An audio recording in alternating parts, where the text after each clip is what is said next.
Oh, hey, we're live. Hey, we're live. We're live.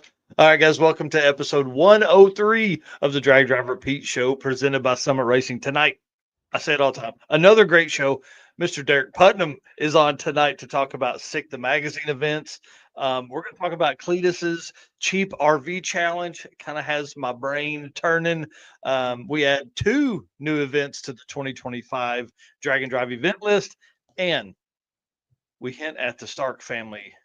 They've been building a new drag and drive slash race car, kind of under the radar. This is going to be a neat deal. You guys are going to love it. Mr. Eric White, please hit the intro video. Let's do this. All right, let's go.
Man, I'm excited about tonight's show. This is going to be a fun one. We're going to have a good time. Guys, do what I just did. Please go in, hit that share button, get this thing rolling, get some folks in here, get some comments blasting off. If you don't know who I am Mike Narks. I'm the host of the Drag Driver Pete Show and the Drag Driver Pete News, which happens on Saturday mornings. And my right hand man, my Mr. Eric White, my Mr. Right hand, I don't whatever.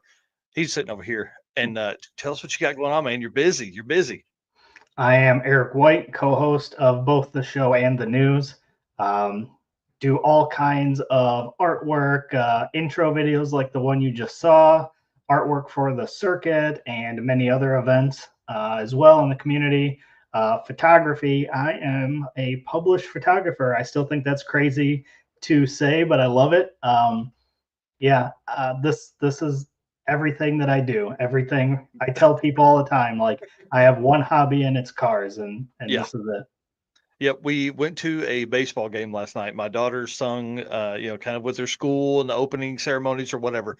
And we're sitting there, and these dudes are talking about like the Dodgers and all this. I was like, I don't know, guys. I don't even understand what you're talking about. They're talking about like, uh, it was a pinch hitter or something. They were all jazzed up about this guy from the Dodgers that came down to, I guess we're minor league or AAA or whatever, and he's playing tonight on our field, and everybody was going crazy. When we left in the sixth inning, there were a line of people outside waiting for that dude to leave so they could get his autograph. Holy cow. Mike, that's what's great about car stuff. Think about that. How many times have you walked up to a pit of one of the famous guys and there's 10 people there because you timed it right and you can get a signature just by hollering at them or saying hey or whatever? It's so Yeah. cool, man. The car industry is the best. Well, y'all listen, speaking of that, race car friends, man, that's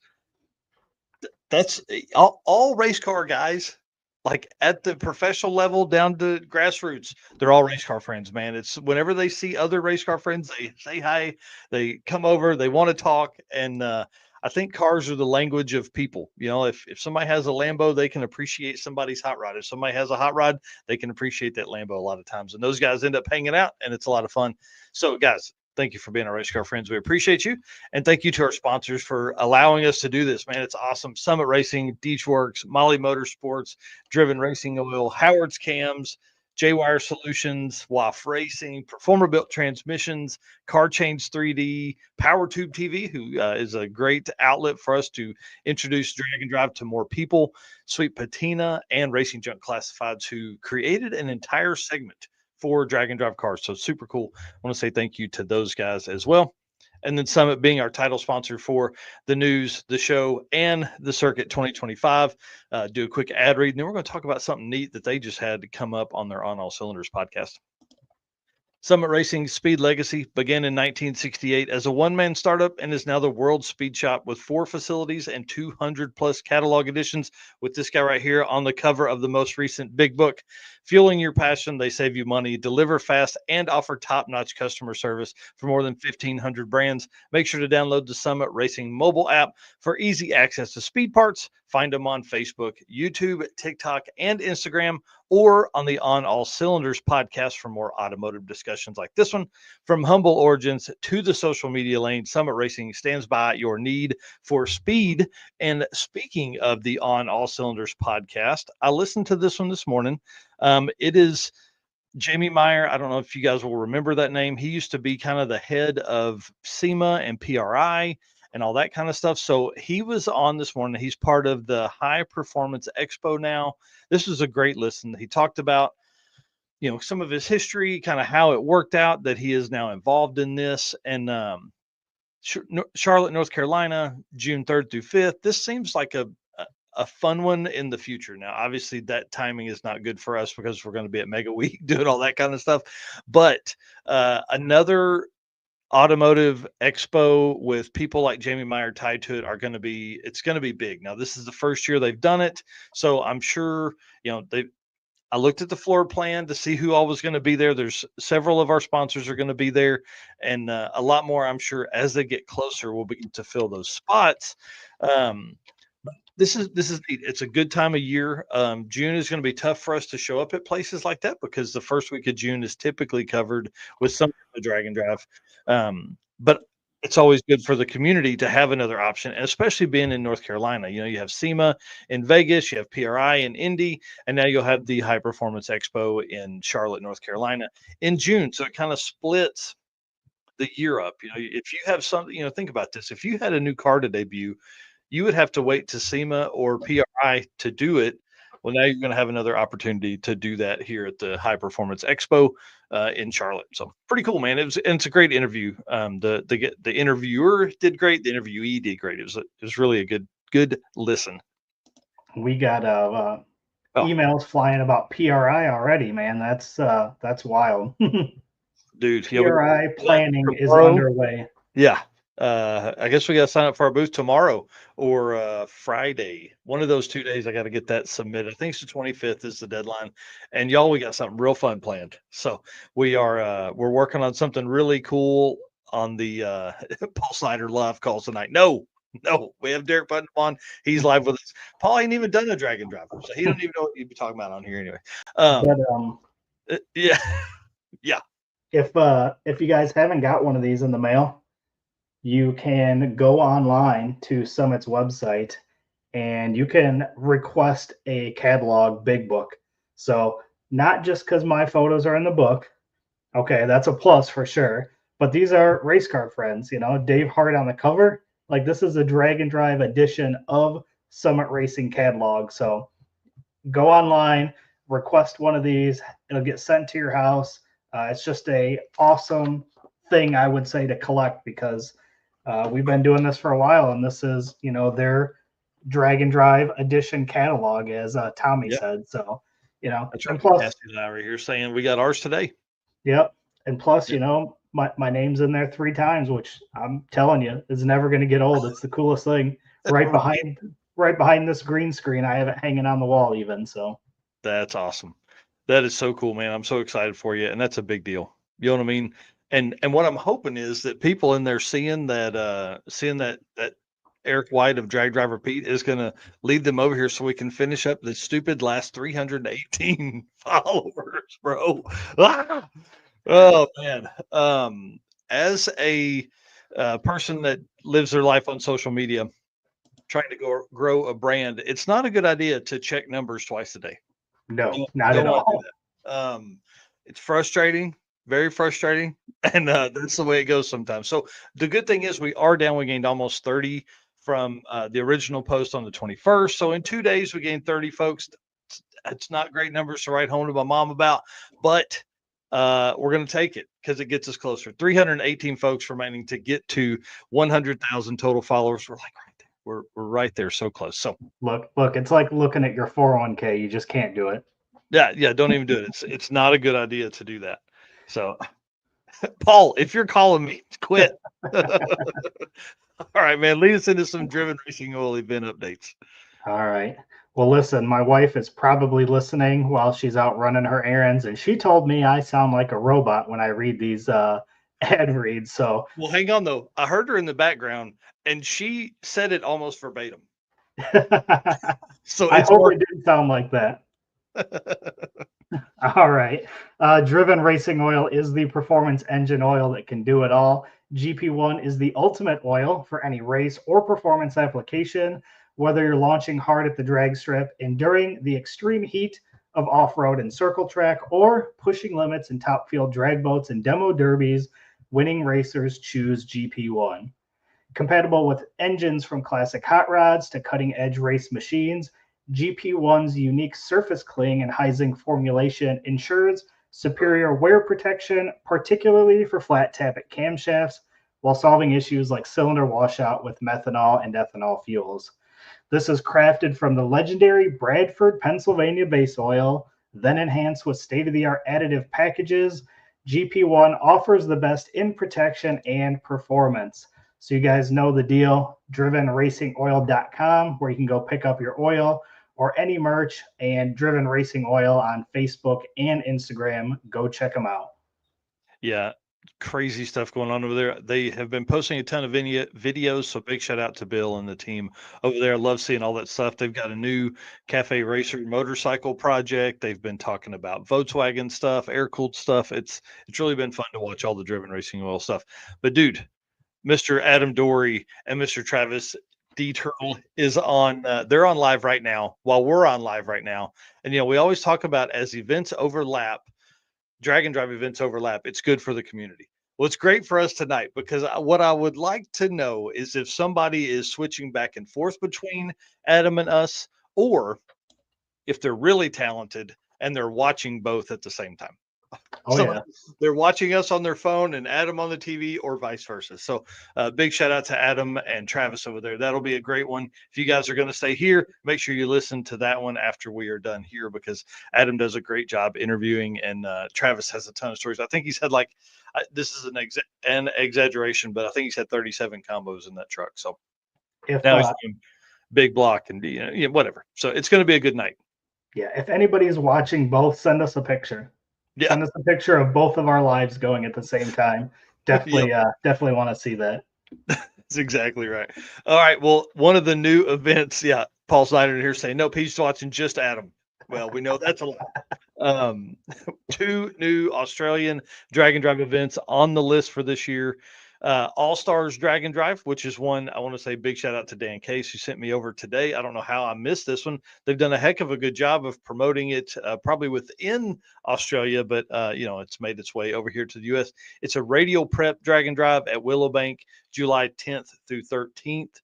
And then, of course, the big granddaddy of them all, going to have Street Machine Drag Challenge in Australia. This is this is one that's been going on for like 10, 12 years. Long time event here, and excited to see it out. And this post was made just a couple days ago, and big shout out to Nick Scarju, who we're going to talk about a little bit later. He actually sent this over to me as well to make sure that I had it on the list. So great to talk to you, Nick, and glad to see this.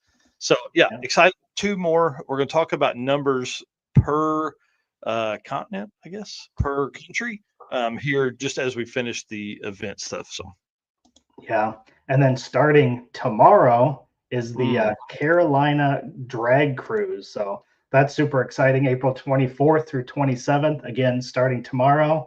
And on Saturday, did you see this? Racers are going to have to drive a 150-mile route. How cool is that?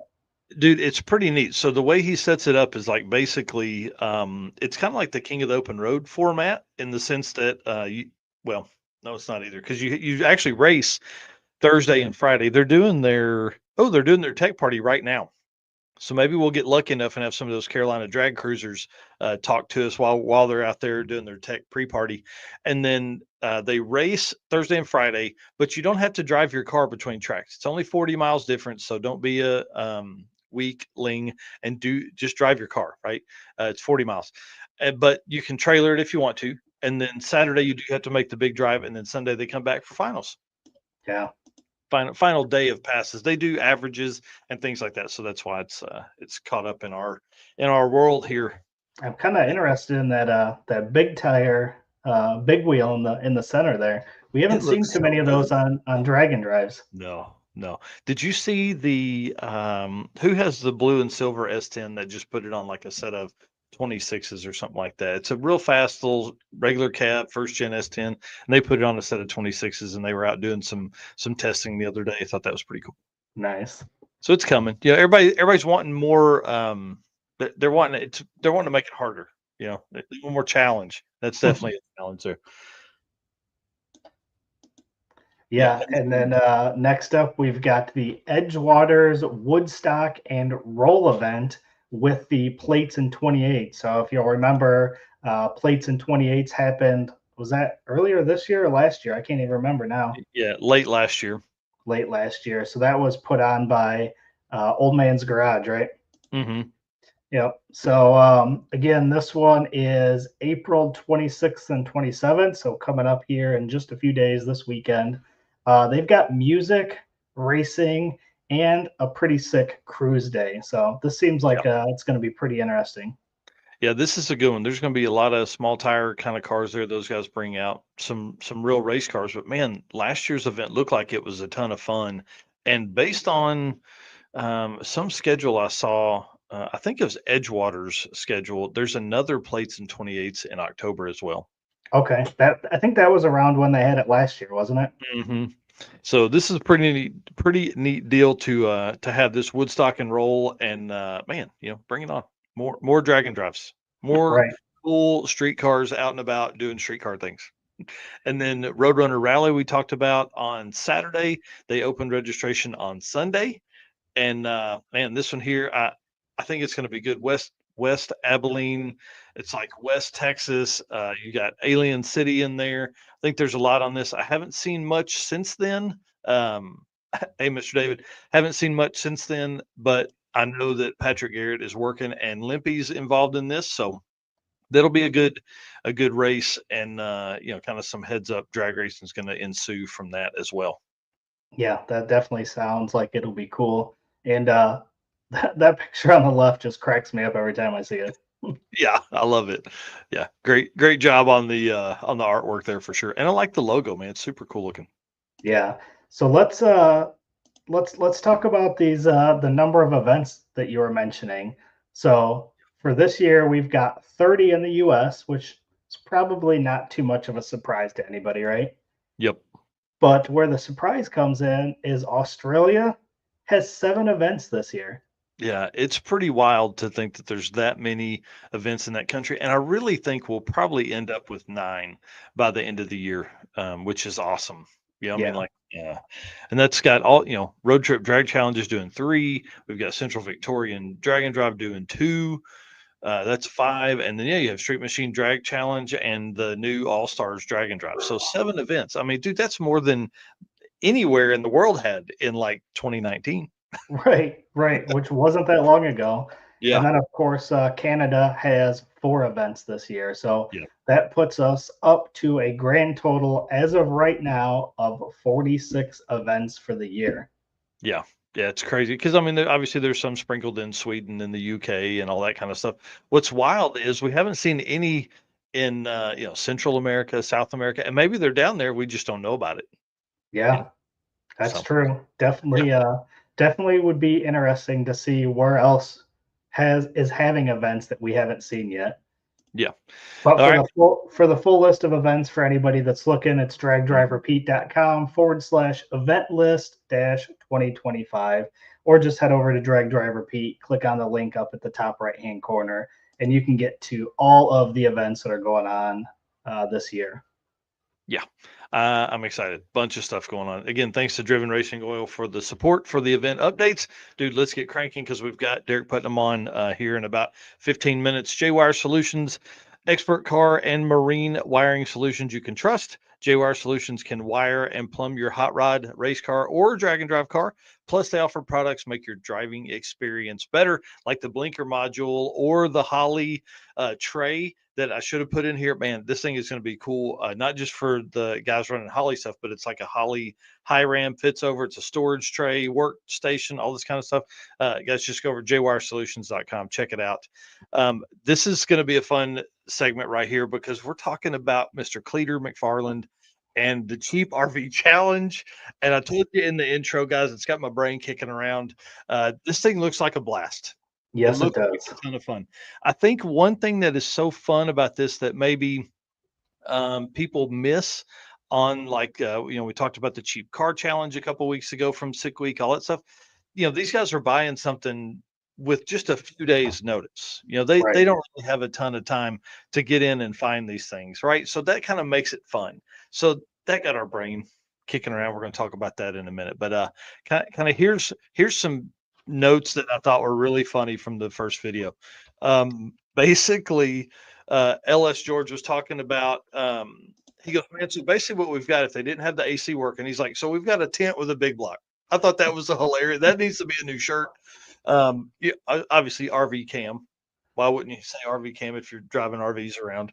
And then, of course, everybody knows now that the Dega Bega sounds like a ton of fun. But Mr. Sam, uh, Greg Biffle's working on some wiring in there. And Greg goes, you know what we should invest in? And I'm telling, without missing a beat, Mr. Sam goes, fire insurance, fire extinguisher, fire insurance for sure. Without missing a beat, dude. It was awesome. It was pretty funny. But this has me thinking, man. Do we do Yeah. something like this? I don't know. Like you said, it's we talked about it with the cheap car challenge. This is taking some of the seriousness out of it and putting more fun into it. And then, I mean, we always talk about traveling and how we have to get hotel rooms and everything. So, I mean, if we can travel, we can have a place to sleep, we can have a podcast studio, we can do whatever we want. Why not? Right. So you and I were messaging back and forth, and I want to see. Obviously, we're gonna got to find out what they're gonna do with these, but I hope they don't destroy them. I almost want to see if we can buy one. Like, can we get them their 5 grand back, and have some fun with it? If we can't, should we do this for Rocky Mountain Race Week, Mega Week, and or Drag Week, um, or Six Summer? The problem is I'm not going to be on Six Summer, but Eric may not be on Mega Week either. So it's going to be tough. But this is really a fun challenge. I think it would be awesome for us to show up in something. I mean, obviously, my brain instantly goes to something like what Cleetus ended up with. The others are, I mean, they're just regular RVs, right? They look like late model RVs, but they get the job done, right? But I want something fun. So of Stuff course I that we started. can spray paint. Oh, for sure, 100%. And so I start looking. I'm like, man, should we do? What would I do if we were going to put something together, right? So of course you jump on Marketplace. I find these right out of the gate. The one on the right is talking to me. Yes. Talking.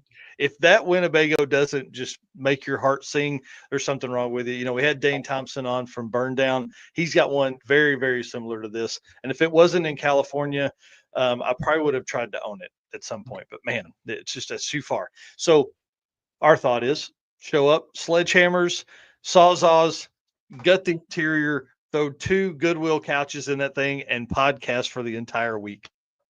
I'm Like, how with much fun would that be? I'm Yeah. with Rich here. That one on the right is that one is it. Oh yeah. I mean, that's super cool. Plus, like, if we end up with something really cool and fun, or interesting, right? Not necessarily fun, but interesting, it's something that I would keep, right? If we end up with something that's more on the left of this picture, so sorry for the podcast folks, just jump over to YouTube. It's way cooler. Um, if we end up with something on the left, I'm probably just going to use it for the challenge, right? We're just going to use it for that week, and then we'll sell it or whatever. But the one on the left, $700. What? And Really? yeah, and it says it runs and drives. But where is that at? yeah, it's somewhere close to me here. So, sorry, it's $800. One on the left's $800. Listen to the write up though. It says good running, low miles, camper, needs some work on interior. All electric works, has no fridge, needs work. Will give Bill a sell. Would recommend hauling it. Wait, what? I thought you said it runs and drives. Yeah, Good running, low miles. Bring a trailer. listen, I have LS engines sitting around. Dude, If that's it don't run, we can throw an LS in it. but you can't do that in 2 days. Correct. That's the struggle, right? So do you take something that's fun, like the one on the right, that is so the one on the left's $800. The one on the right is $5,200. Okay. Oh, okay. Right. Sorry, I was So I was it's a mixed up there. yeah, it's a 72 Winnebago. 318 does turn over and will start, but it needs a new gas tank. So does that mean I can bring a 5-gallon bucket with a fuel pump in it and drive? You know, Maybe. right? Who knows? I don't know, but it's in Fort Worth, Texas. So it's a little bit of a gamble. Like, are you gonna fly down there and pick that thing up and drive it home? Right. My Who knows? dad's got a mini fridge. Oh yeah, I'm in. I don't need, to be honest, all I care is about cold AC because I want that thing to be like 65 degrees in that deal. And if we had time, dude, I'd just throw a mini split in it and we just crank the AC all the way down as low as it'd go for the week, right? Yeah, I was gonna say I don't care about working AC per se Yeah, that way, but yeah, mini split and I mean yeah, right. we'll throw a fuel cell on wherever we need to get that thing going. Yeah, I think we can steal a boat fuel cell from some boat in a Hey, yard somewhere, right? hey, you know Uh, that gas tank that I was pulling all that foam out of that everybody on the internet said was fake? That's still in the garage. Yeah, there we go. We'll just use that one. So listen, I know that's 5 grand, 5,200, right? So I was like, man, now I'm thinking, can you do something for 5 grand? Because I would take that and I would build the inside out, Oh right? yeah, That's that would something be I would sweet. keep, and if the 318 isn't enough for it, I'd put a LS in it and put a blower on it and all that kind of stuff. Or this one right here, $4,500. This is cream of the crop right here. Says was our traveling home for 2 years. Selling because we got pregnant and bought a house. So they started up and drive around town often, runs and drives, clean title, 98,000 miles, frame in great shape. It's got a big block Ford, new timing chain, new accelerator pump in the carburetor, new water pump, battery, tires, sending unit, generator works, 60-gallon water bladder. Doesn't have a toilet in it, which is fine because, we We're pee guys. wherever we're at. Yeah. Uh, doesn't have driver cab AC, but maybe it has AC somewhere else. I don't know. I don't see AC anywhere else, and no hot water heater, and that's fine because I'm not taking a shower in there anyways. Yeah, and no black water tank, so no pee in there, please. Yeah. So So my mind says this is a better deal, but yeah, my heart says that Winnebago is the man, one. right. So that is the struggle. That's the struggle I have is because I don't want to own this one No. for 10 years and completely build the inside into a rolling podcast studio to drive coast to coast. But that Winnebago, I would. Yeah. You know what I'm saying? Yes. So, yeah. So listen, we're open to ideas. We're talking about things here. I'm telling you, I think I want to put some money with it and see what we can crowd fund over a few weeks. We'll work on how this works, and then you and I just end up somewhere, and we got to buy an RV and cruise it. So, you know, something like that could be kind of fun. So yeah, I highly recommend the new video from Cleetus. It is a blast. The Yeah. cheap RV challenge is a good one. Yeah. That I haven't got through it yet, but just the thought of it and what I've seen, pictures like this, like Yeah. how how could you not have a smile like that while you're doing it? Yeah. I mean, Yeah, just imagine he's you the and best thing to happen to NASCAR. yeah, just imagine you and I in an American flag spray painted, like just cruising around. Like I'd be smiling all day. Yeah. Yep. I'm in. Again, thanks to Jay Wire. Love Jay and the team over there. And man, they are just getting beat up right now, dude. They've got a ton of work in the shop, which is awesome for them. So Yeah, for sure. all right, let's get rolling here. Molly Motorsports. Actually, hang on. We don't have Derek yet, so we're going to skip Molly, and we'll bring him on when he does get a moment. Let's move to the Deechworks segment here and talk about some other drag and drive stuff. Deechworks is a leading manufacturer of high performance fuel system components. The DW product line includes fuel injectors, pumps, modules, fuel rails, regulators, filters, lines, and fittings, all the stuff, and surge tanks, engineered to support power levels ranging from 400 to 2200 horsepower.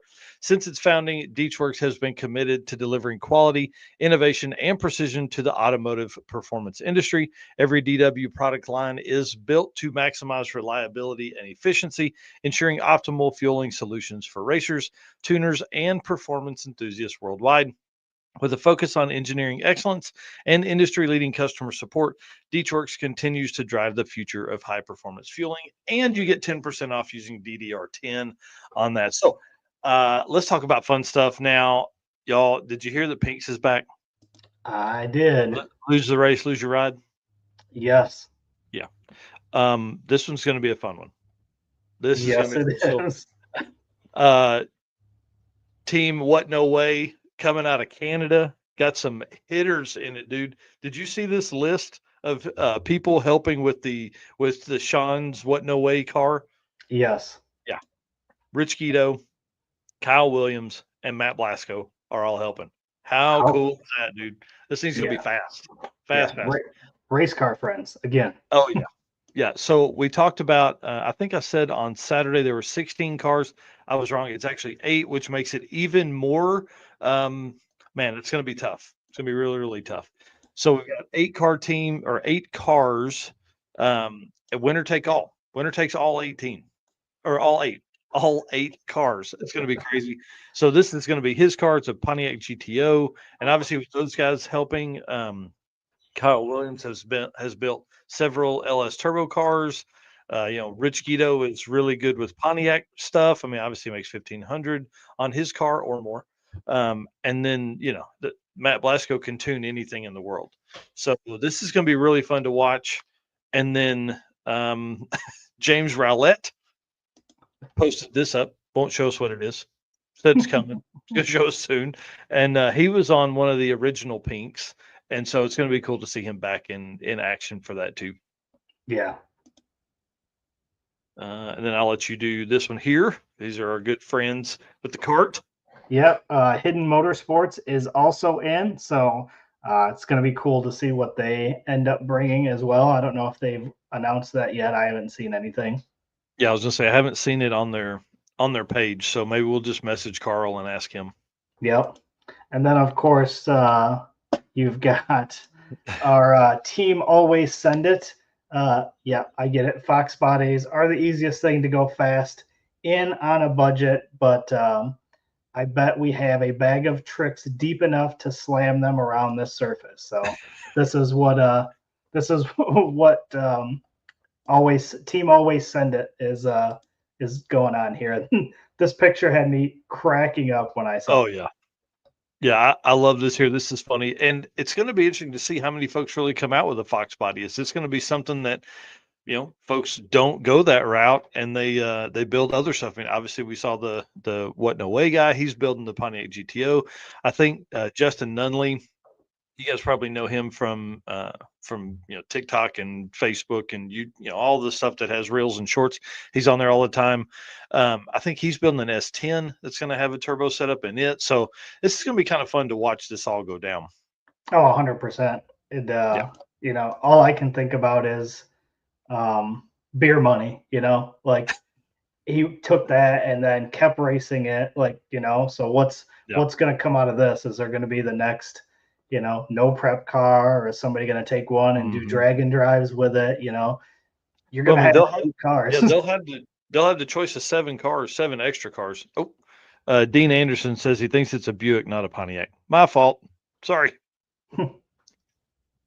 Yeah, it's definitely going to be cool. I'm excited to watch that when this comes out.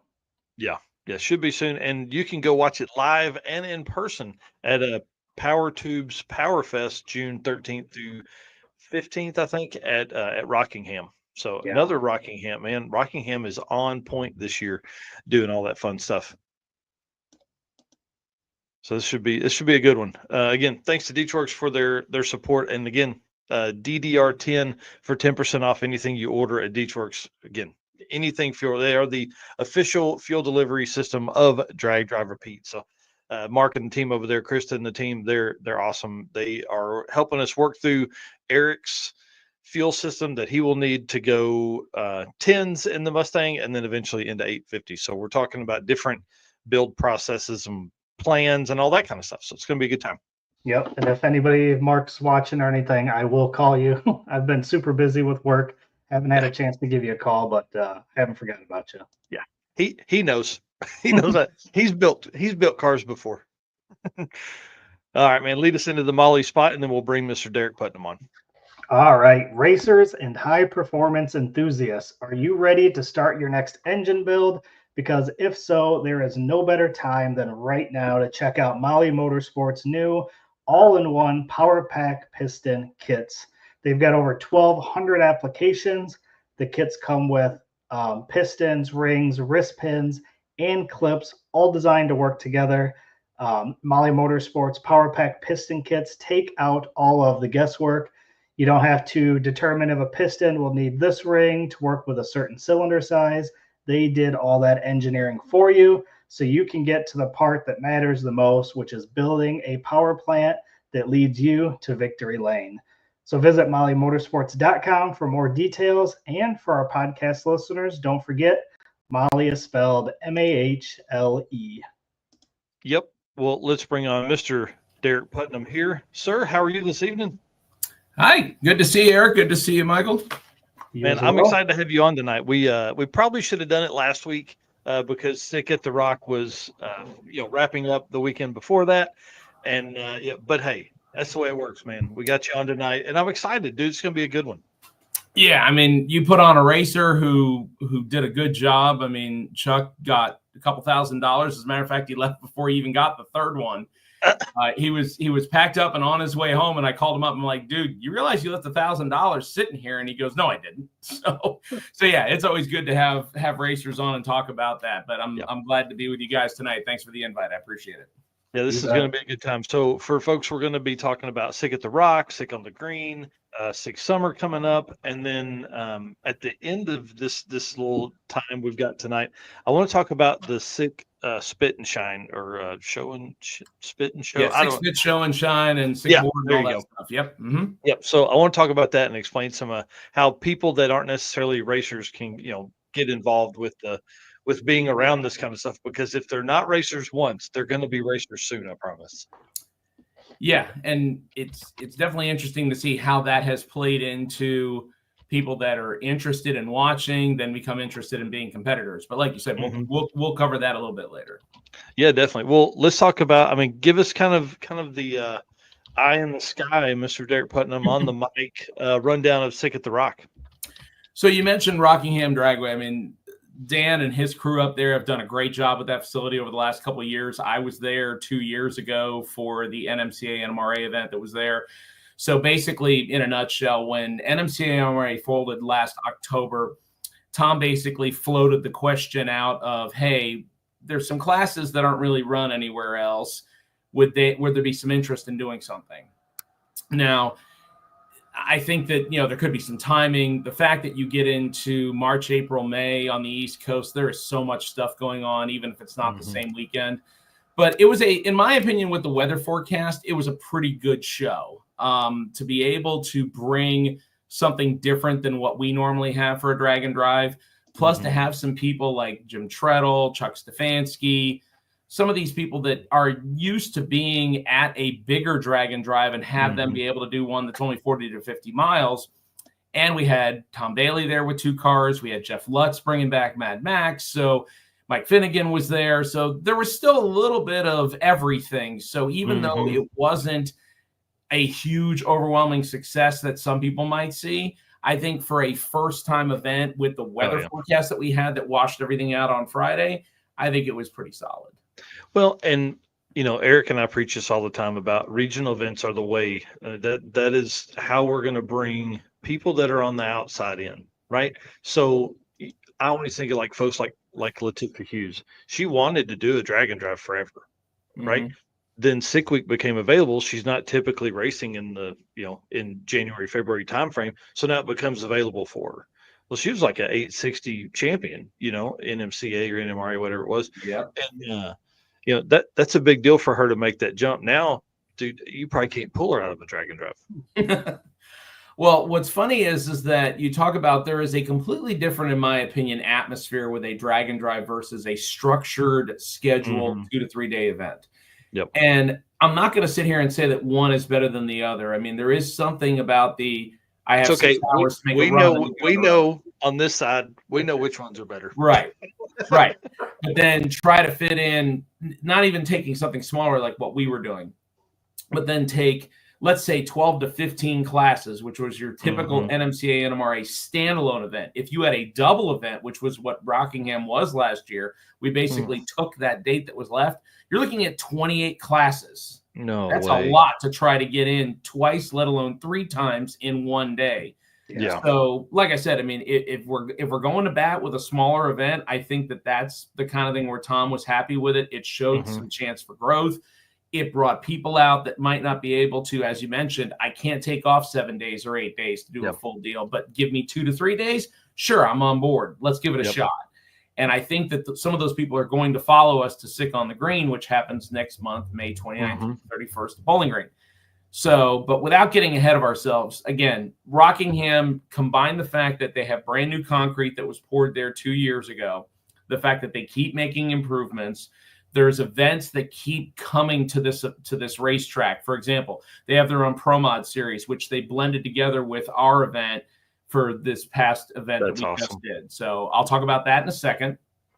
They completely remodeled their tower, redid the top floor of it. So it's basically a separate bar and kind of hangout area. That's going to get used for the Streetcar Bragging Rights event that's coming up next month that I'm announcing. We talk about the fact that they're upgrading some of their pit area stuff. They just poured concrete slab. I'm assuming it's for some kind of burnout pit or something similar based on where it is, but they just keep spending money redoing this place, and that's good.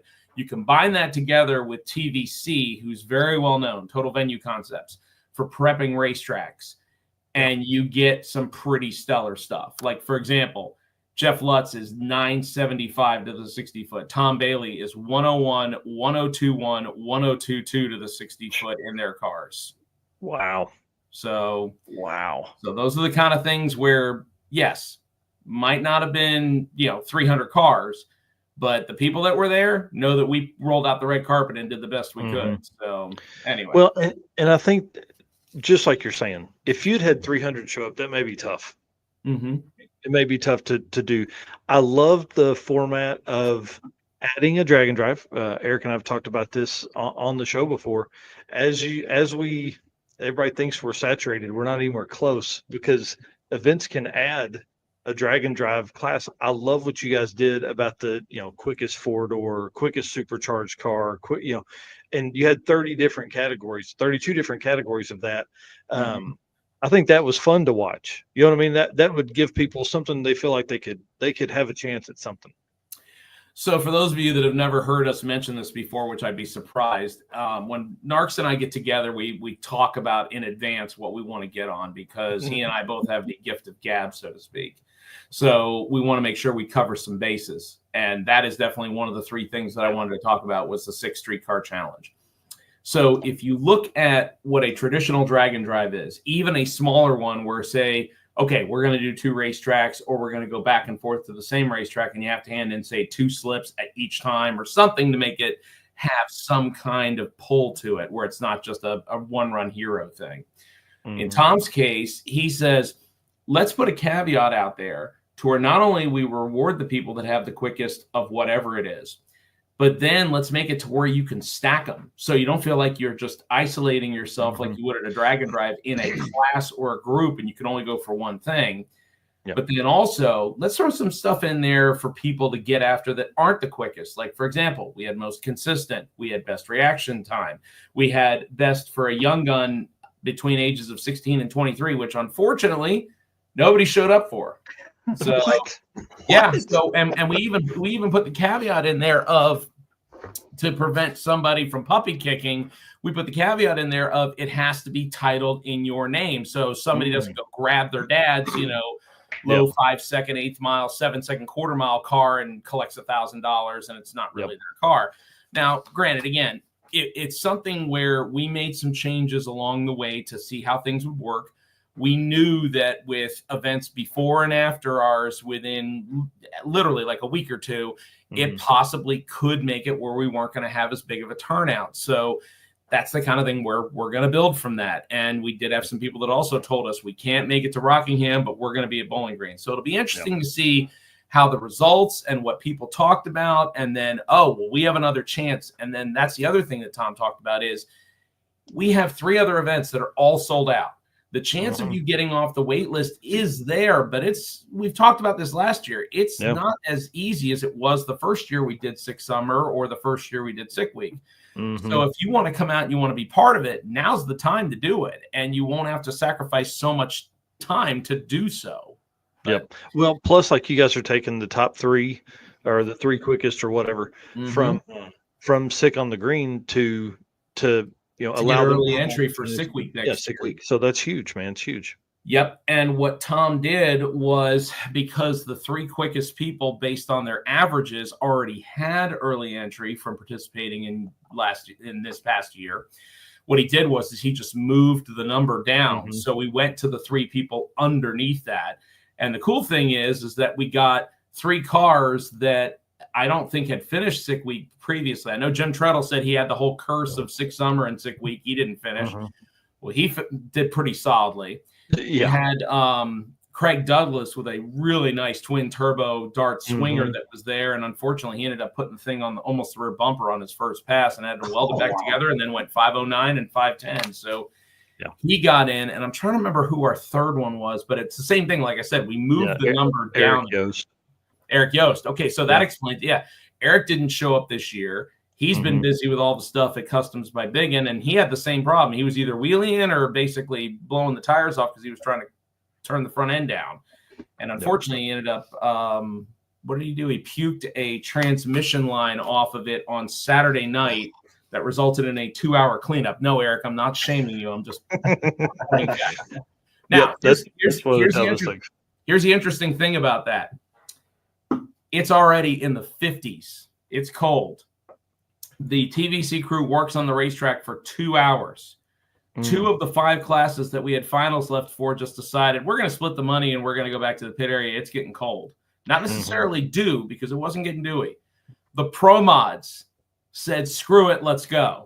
And the dude who won went 361 at 207. So don't tell me that you can't go down a 49-degree racetrack. Man. Wow. That's awesome. And there's nothing. I mean, listen, I love drag and drive cars.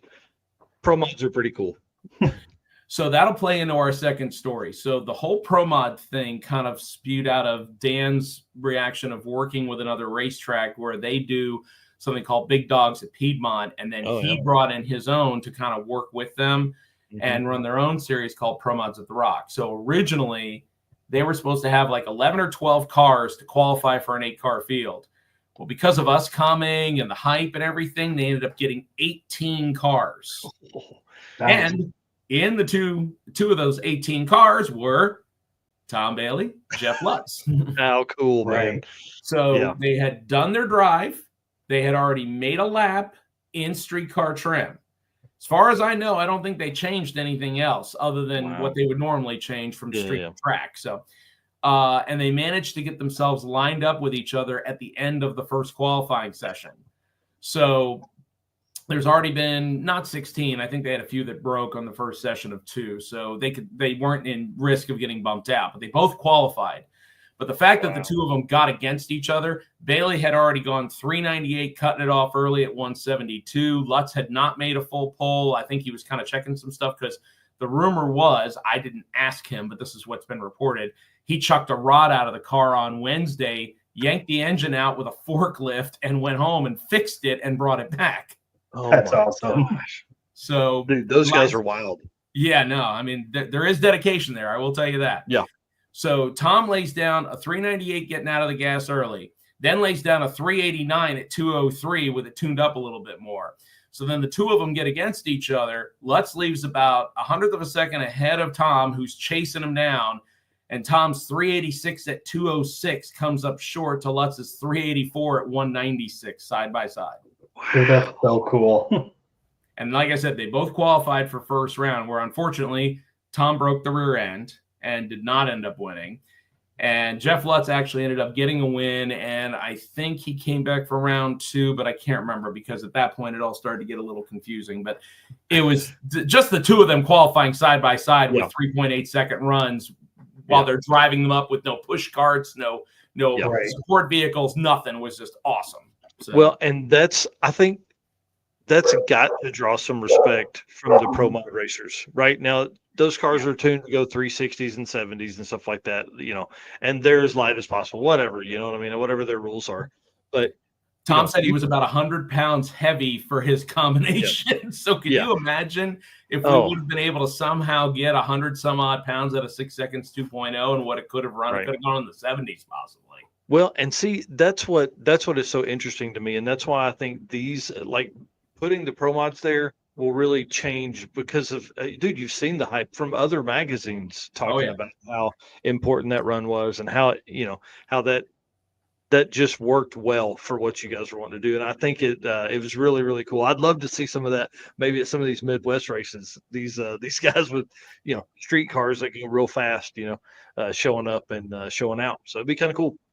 Absolutely. I mean, we've talked about the whole Drag Illustrated deal and how they're really pushing the pro mod envelope, and the fact that there is the whole pro mod thing, in my opinion, the whole thing is just moving up exponentially. It doesn't matter what series you're running. I mean, even NHRA stuff has started to gain a decent amount of momentum lately. So it's good to see all of that moving up, because I feel like, yes, it's stretched. It's a little bit different, but still, the attractiveness of a car with doors can play into a lot more audience, I believe, than a Top Fuel dragster, Top Fuel funny car, pro stock car, etc. But again, I'm not saying for everybody, but I feel like there is more, like you said, there's crossover. You can get the same audience to come out and watch a small tire car that looks like a street car that would also enjoy watching a pro mod car. Yeah. Well, and I think a lot of it, like for what I would consider like diehard car guys, right? Like they're the regular fans want flames, they want blower cars, they want Top Fuel stuff, right? They want nitro. But for guys like us that are like real dyed in the wool car guys, we can see that progression from. I saw Tim Flanders make a comment in here, like you can take a guy that has a car, an 850 car. They upgrade it. Well, they want to go a little faster. I mean, like look at what LaSala's done with his stuff. Like his next step would be like a traditional pro mod to go fast. We see that progression. It's very rare that you have an 850 guy suddenly turn over and go Top Fuel racing or funny car racing.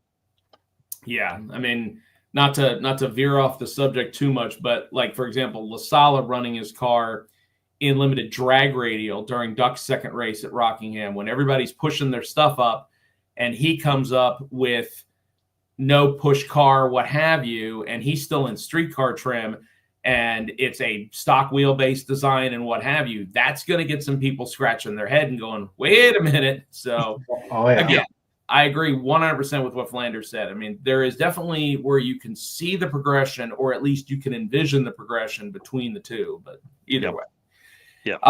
Third thing I wanted to bring up that we had happen at Sick at the Rock that, in my opinion, is just, I've got to see where this is going. And it'll be interesting to see if he can make it to one or more events the rest of this year. But I don't know if you have spoken to Graham Hayes or not, but I did a story on him not too long ago because I was following up to find out what else he's got coming. But if you look at his progression in 2 events, it's pretty solid. Yeah.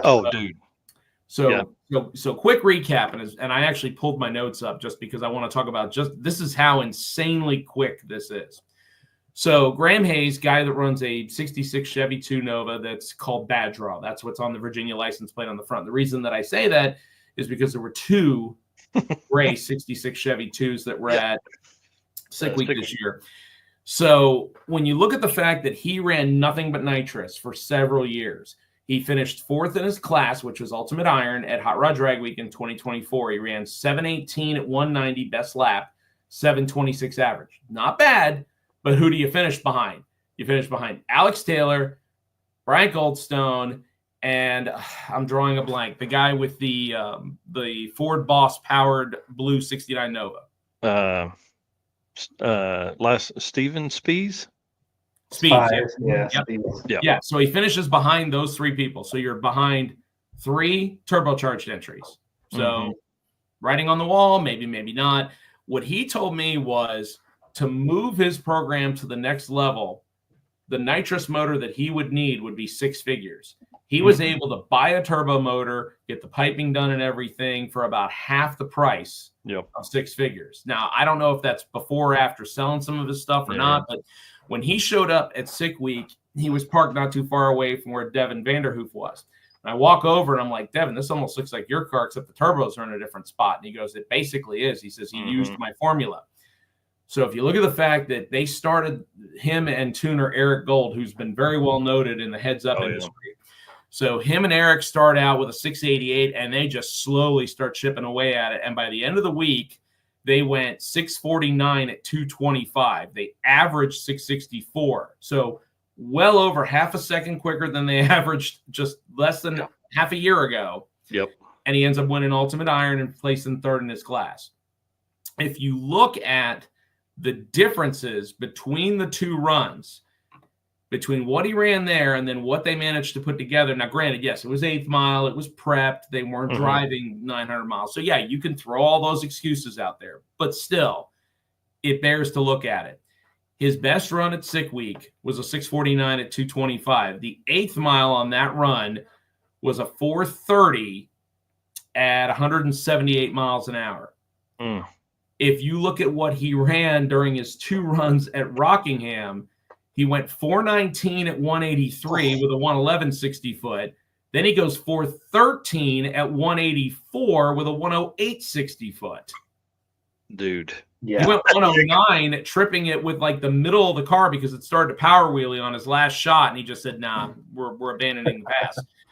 So if you just do the math, that's going to take your 640 to about the edge of low 630, high 620. Now, granted, again, we're talking about real sticky racetrack, good prep.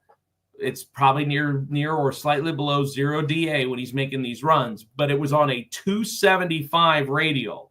Can you imagine how much more he could have thrown at it if he would have had a 295 or a 315 on it, like what's legal in Ultimate? Right. So it's that car in his program it took a huge. Well, I mean, you just said it's a huge leap forward. It's a huge leap forward. So cool, man. Yep. Now he deserves it, man. That dude, he works hard all the time, and that car is impressive. Yeah, I got to spend a bunch of time talking to him one night in the parking lot at Drag Week last year, and he was talking about like different rule sets for nitrous cars versus turbo cars. All this was already going through his mind. He knew he was pretty much capped out with what he could do with his combo in the Ultimate Iron class. So, and then obviously shortly after that, he came out with the twin turbo motor. Right. Yeah. So, I mean, I hate saying it because, there's people that are still very good in the nitrous game. Like we saw Lamar Swindell Jr.'s little small tire Camaro this year that went 750s. We've seen the Schroeder Entz team do very well with nitrous. So there are still people out there that make it work, but I mean, the writing's kind of on the wall. There are a few superchargers aside, but turbos just seem to be making strides. And I feel like that is even more of a reason why I'm behind Tom having a quickest nitrous award now that he's had at the last 2 races. He had it at our 666 event last October, and he also had one at Sick Week this year. So, yeah. Well, and I think you guys you're doing a great job with that. You're making those, like if there's not money on the line, people want a trophy. You know what I mean? And they don't want a participation trophy. They want to earn it. And that's, man, I don't know how we combat turbo cars because we have that same problem in the Midwest with pro mods. Yeah. I mean, there was a whole debate about the whole, I forget who it was, but it was on a podcast and somebody started talking about why doesn't the Midwest Series and PDRA combine together Pro Boost and Pro Nitrous because of Jim Halsey not running it. And it's like, well, you have to kind of look at how the balance works. And especially in heads up racing, you have to be willing to look at, okay, well, am I making the change to make the class faster? But also I'm signing the class's death certificate, because if there's somebody that's willing to go and spend more money and blow more crap up than everybody else is, then yes, you're advancing the class forward. Yep. And you're making the cars closer in performances. But what do you lose doing that? Yeah. So again, Midwest runs together. PDRA does do Pro Boost and Pro Nitrous. They separate. Without Jim Halsey's run, they could probably run together. The struggle for them is Jim Halsey is so fast, and they're trying to limit him on some of that with the new PDRA nitrous rule, which doesn't make any sense to me. But when we were in Texas last week or week before last, whatever it was, with Midwest, those guys, everybody except Sean ran a 361. Like the front runners in the class ran 361s. Well, that was a nitrous. It was a blower car, like a screw blow car, 2 screw blown cars, Keith's nitrous car, and then Sean came out and ran a 361 or a 2, low 62, and then came out later in the night, Q2, and ran a 359. So, the turbo cars are capable of so much more. And dude, I'm a turbo guy, 100%. Love it. 220 miles an hour in the 8th is insane. And the way a turbo comes on is so crazy. Aaron Wells in a screw blown car ran at 898, 60 foot. And, the turbo cars are like high 90s, low ones in the 60 foot. You know what I mean? So it's wild. The difference of screw blown and nitrous cars got to get out and get after it. It's because those turbo cars are coming like freight trains. Oh yeah, you have to have all of it in real quick, all the stages. But I mean, I don't know. The only reason I love this conversation is because, historically speaking, drag and drive hasn't separated that. Like, hey, as an example, like so-and-so class has a 3,000 pound weight limit, but if you run nitrous, now you can weigh 2850. We haven't seen things like that, and we may in the future as things become more and more tight, more and more people come in, more and more budget comes into the drag and drive community. We may see some rulings like that on classes, but I'm just glad we're not there yet. Yeah, I would agree. And kind of an aside of that, and I'll throw something at you here kind of as an honorable mention, because it's kind of like nitrous. It's me being around drag racing as long as I have a soft spot for seeing everything advance, or everything at least continuing to move, even if budgetary wise or competitiveness wise it's not there. It's still cool to see all of it, as far as that goes. But one of the other things that we focused on at Sick at the Rock, that'll be at on the Green, is small tire pro stock. Now that grew out of what used to be called naturally aspirated 10.5 in the NMCA series. So real quick crash course on that. Stock bodied, stock wheelbase cars. You can run as much cubic inches as you want, big or small, but it's based on weight per cubic inch. And of course the design of the engine. Some older cars get a little bit of a weight break. But it's naturally aspirated on a 10.5 inch wide tire. So you're combining together the riskiness of the 10.5 tire with a naturally aspirated combination, which we all know is very similar to nitrous. If you don't get it right out of the gate, your ET is going to suffer because you can't turn something else up in order to be able to get there. So for those guys to not have a series when the NMCA folds, and then they create their own, contact Tom and say, can we run at your events? And they're going to run a couple of times at Milan. I think they're running once at Cecil, and I believe there is a 6th event. I can't remember where it is, but they're going to join us for R2. That class basically carried their rules over pretty closely. And I love announcing NA stuff because it reminds me of my early days going to the Gator Nationals watching Comp Eliminator, where you hear stuff screaming at 10,000 RPM. So when you consider the fact that we have a little bit of everything there, and that class set not 1 but 2 records on that weekend, it's at the quickest pass ever that had been made under either rule set, which again, they were both pretty close. The fact that it was done by Pontiac Power. That's cool. and a 72 Firebird, which is not exactly the most aerodynamic car. Right. So nobody in the class had ever been 7.5 second anything. Dwight Osmus, who's a former world champion, went 750s 4 times. The best was 754. That's pretty solid considering most people were in the 760s. Now, the other thing that got set, which is kind of interesting, it's a little aside, but a guy by the name of Carlos Sobrino, who used to run factory stock and Coyote stock, which is another class that we had, but I don't want to go off the path too much. He had been in an accident, ironically, at a no prep event a little while back, built a new car, came out with a naturally aspirated Coyote, stock displacement as far as I know, and was going after the quickest and fastest naturally aspirated Coyote. And he got it. He went 843, which is pretty quick. Yeah, that's real quick. Wow. So those were pretty interesting. But I will tell you, if you get a chance, go and find. I don't know if he recorded all of them, but you can go and find NC Pro Modder, who I know you know. He records a lot of the stuff. Yeah. He was out there to do the Pro Mod stuff. If you go and you listen to the NA stuff, it is insane listening to those cars touch 9,500 to 10,500 RPM on shifts. And most of these cars are running Liberty 4 and 5-speed transmissions to make them as most efficient as possible. Wow. Man, that's wild. Yep. So okay. Think of the Rock. Good deal. Yep. Let's talk Sick on the Green. We may have to skip Sick Summer stuff. Sure. Because I just want to talk about the show and shine stuff. Yep. So, Sick on the Green will be real easy. So basically, we started with 5 classes, plus we added in 6 streetcar challenge. There's an Joe Haney here for the podcast listeners. It's too bad there isn't an orange helmet for having the most random driver facts. Yep. Useless car trivia. The bad part is that if there was actually such a thing, I would probably lose mine to either Brian Loans or Brett Kepner. Yeah. Because both of those guys know way more than me. So all the classes that we had at Sick on the Rock, those are being carried over to Sick on the Green. And those include Small Tire Pro Stock, Coyote Stock, which is a sealed Coyote crate motor that runs like mid-9s with a stick shift and a sealed tune. Wow. Street Race 860 Index, which was based similarly off the 850 split that you and I have talked about with Street Race and 275 and Limited Street, depending on what series you run. Street Eliminator 1010, which is based on a 10 flat limitation because of cage, license, etc.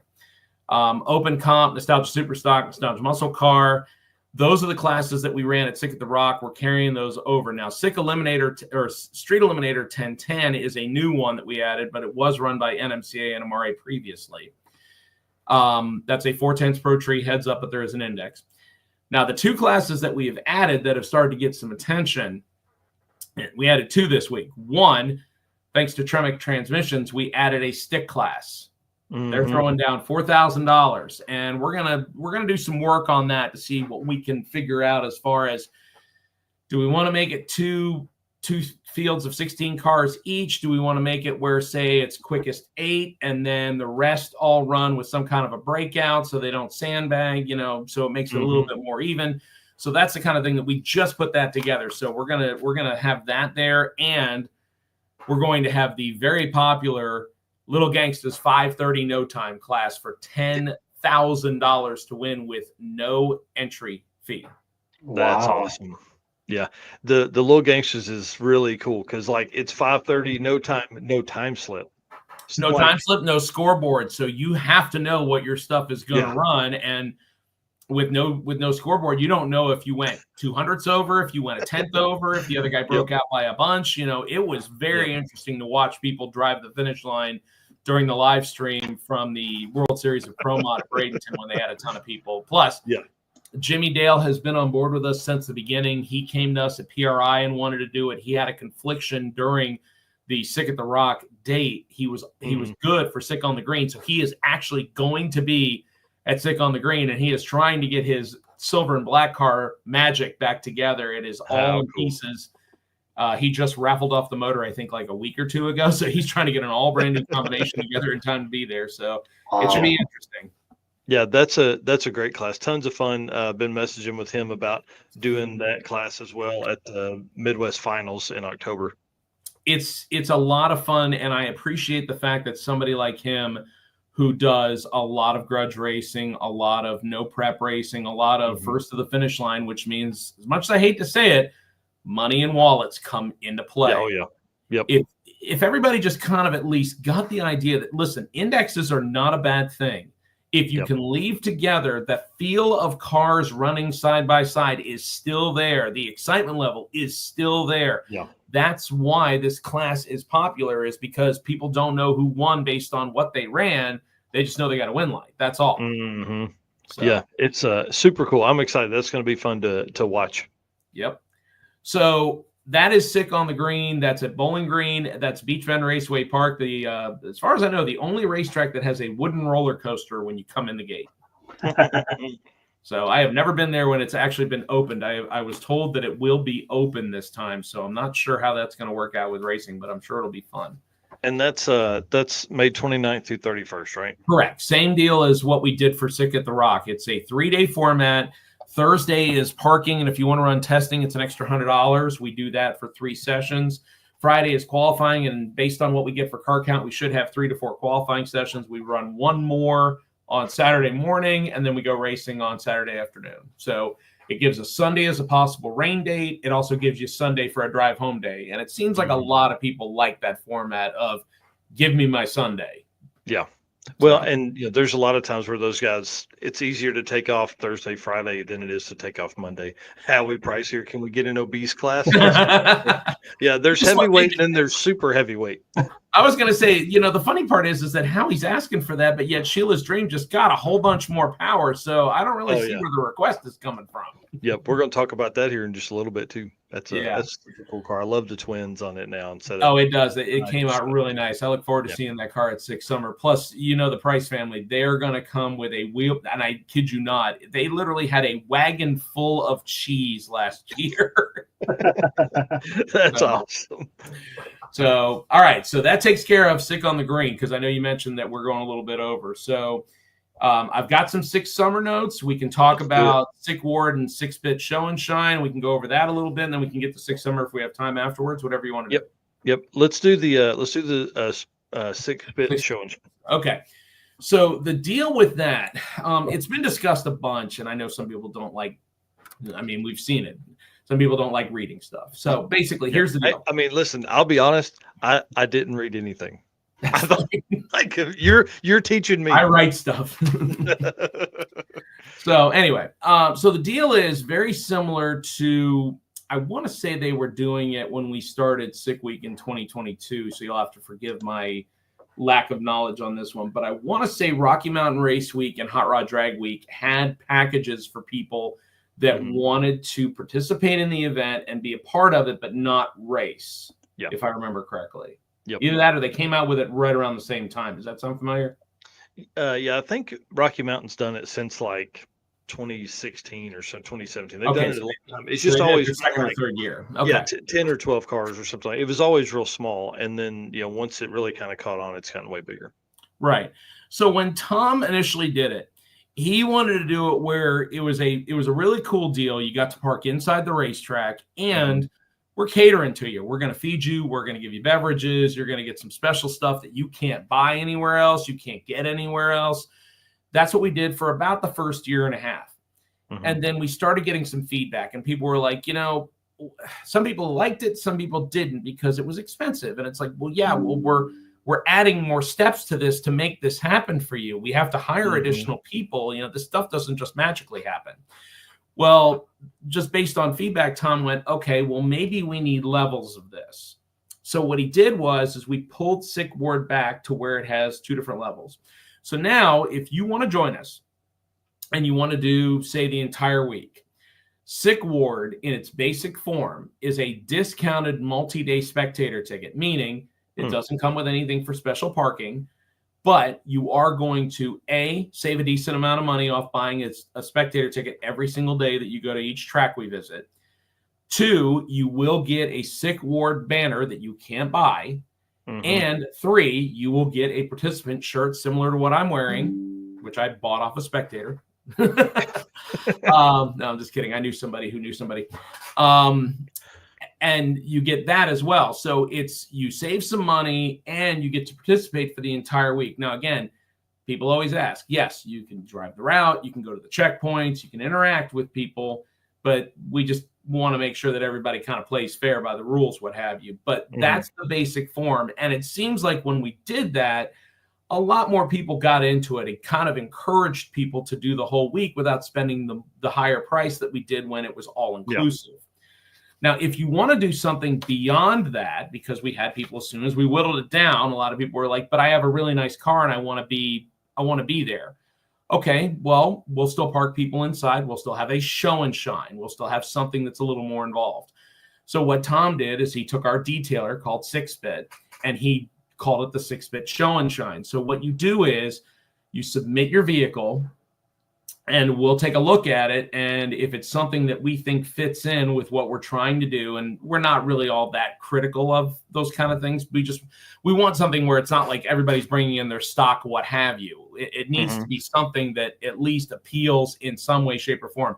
Now, I'm not saying everything needs to be blinged and polished and what have you. We have some rat rods. We have some patina cars and trucks. Everything is welcome to apply, but depending on the event and where we're going, there might be limited space. So that's how we separated the two tiers. So now we have Sick Ward, which it is in its basic form. Once you buy that ticket, if you want to get into 6-Bit Show and Shine, then you can apply for it by sending me your photos of your vehicle, tell me what the deal is and what event you want to attend, and we'll give you a code if we think it's something that we're going to be able to use, and you can apply and it's an extra $100 and you're in. That's pretty cool. Yep. Yeah. So, I like this. And I want to say thanks I should have known that, but, okay. Yeah. That's the reason Tom keeps me on staff, or at least I want to lie and tell myself that's the reason he keeps me on staff, is because I can like that.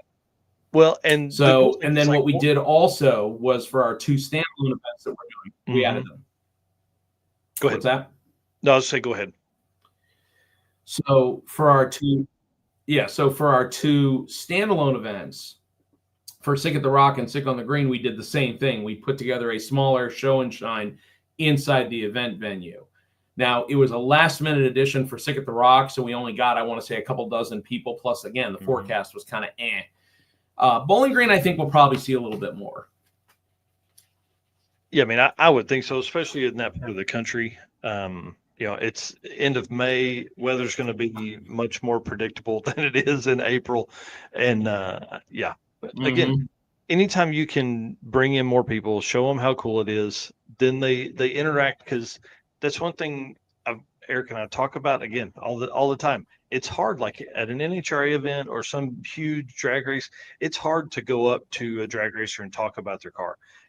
Out of like, you don't want to get in their way. They're inaccessible. They seem mean, all that kind of stuff. But we all know drag and drive guys, all we want to do is walk around and talk. So if people are there, they sign up for the show and shine deal and they park within the group. Now they're welcomed in. It's like you're part of the crew, you're part of the family, and so that helps become more. And a lot of times if people don't have their car ready, they're like, well, I'll just take it out there and drive it, work the bugs out, then I'll go race next time. Yeah, like I mentioned earlier when we first got into this, the number of people that have told us we get involved in Sick Ward to be able to figure out, like, can it make it? Will it survive? How am I going to do with lack of sleep and all that stuff without throwing the stress of racing into it? Then apply the following year to become a competitor. Like, for example, Rick Hughes just said he was going to bring his Dart. That's a new acquisition for their family.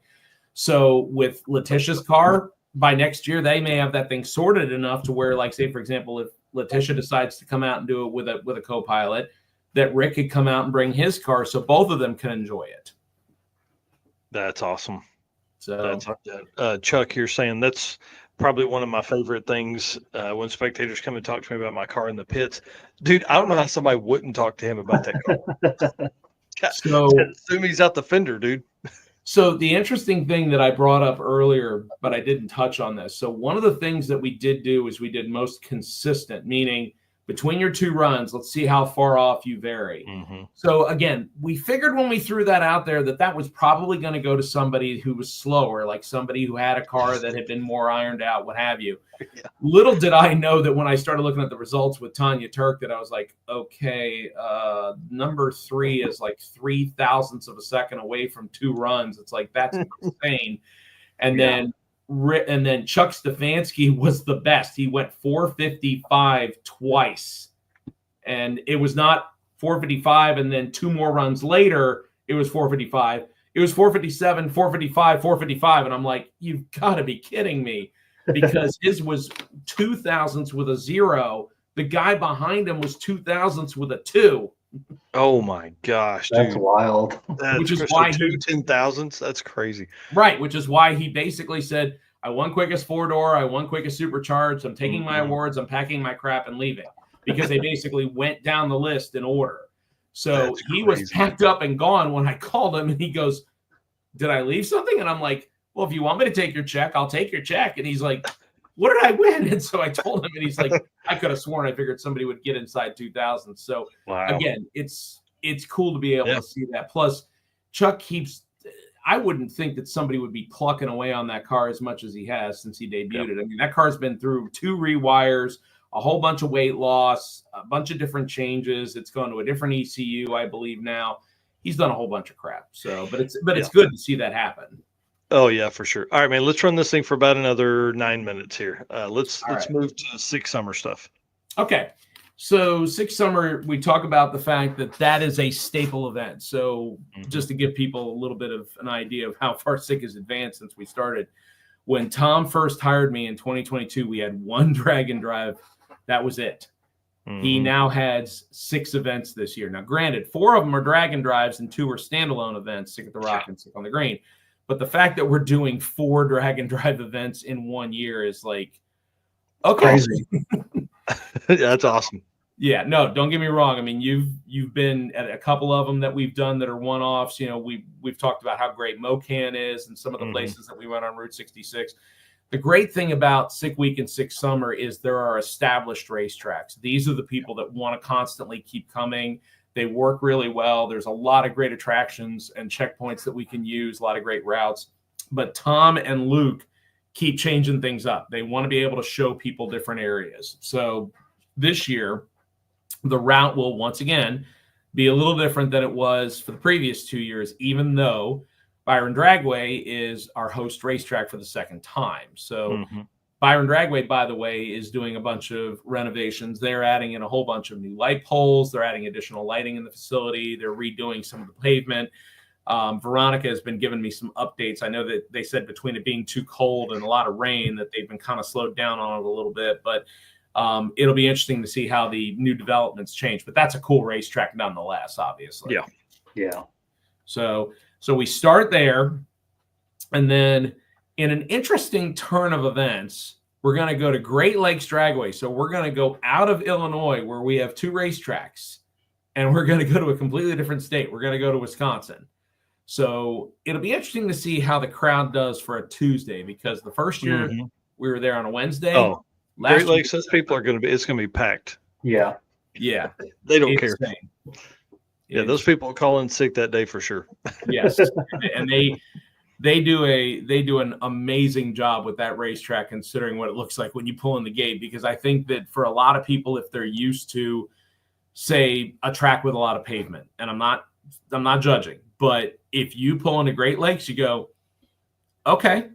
And then when you get around, you go, okay, tower's a little smaller, but it has a historic, homely feel to me, and I love tracks like that. They tell stories. They have history. You can see it. Oh, yeah, you can definitely see it at Great Lakes. They have, just a ton of really cool stuff around there. Absolutely. And since the question got chimed in, Sick Summer is June 15th through the 20th this year. Yep. So then we go from Great Lakes Dragway on day 2, which is Tuesday. We go to Cordova Dragway, which is the OE track that was our first ever host in 2023. So we go back to Illinois. So we start and then bounce back and forth. Then day 4, we go to Tri-State Raceway in Iowa, obviously not too far away from the home of Motion Raceworks and also the host of the Havlicks Fastest Street Car Shootout tribute event in August. So that place, obviously, again, we're gonna enjoy going there and seeing what we can do. And then we get to go back to Byron on Friday to finalize things. As far as, because I think of some of the things that have been happening with some of our other events, it's going to be hard to see what is really going to materialize with Six Summer, because you touched on this earlier. I'm excited to always go up there because there are people that are tried and true about that area, and they look forward to doing that event. I want to say there is a little bit of inner confliction for some people because of us doing Michigan Miles this year, where we're going to do 5 racetracks, 1,000 miles plus Woodward Dream Cruise, all in 7 days. So I feel like there are some people that are, well, do I go to Six Summer or do I wait until August and then I do Michigan Miles? So it'll be interesting to see kind of how the performances change. Now, last year we had some pretty incredible stuff. I mean, the fight for, you and I talked about it every single day, whether you were there or not. I mean, like the 6th street race and the 275 categories were insane on how close they were the entire Yeah, even Ortiz was talking about that a minute ago. It's crazy, man. Yeah. So I expect nothing but the same. As far as the rest goes, it's hard to say. I mean, honestly, if the weather is good, I think it could be just like when Alan Whitaker went his first 6 last year at over 200 miles an hour in the Greenie Monte Carlo. Doug Cook ran a bunch of 7.0s at over 200 miles an hour. So it's very possible that we could still see some very good runs. But to be fair, there's a lot of stuff that's happening on the Drag and Drive calendar in May and June. So we may not see everybody that we saw last year. People may have run it for a year or two and decided we're going to try something else. So, you know. Well, and I think that's what's really cool about Drag and Drive is it gives you the opportunity to go to tracks, to bucket. It gives you a reason to go to tracks, different tracks that you've never been to, or go to new events. You know, you can do that and go see people. Yeah, Josh, Rich, you're saying June is packed with events. That's an understatement, dude. what did we say? 14 events. Is that how many it is now? Yeah, in May and June. Yeah, it's Lord. crazy. The first weekend of June, last weekend of May, whatever. There's like 5 events that weekend. Oh, so, yeah, it's awesome, man. Bring it on. Right?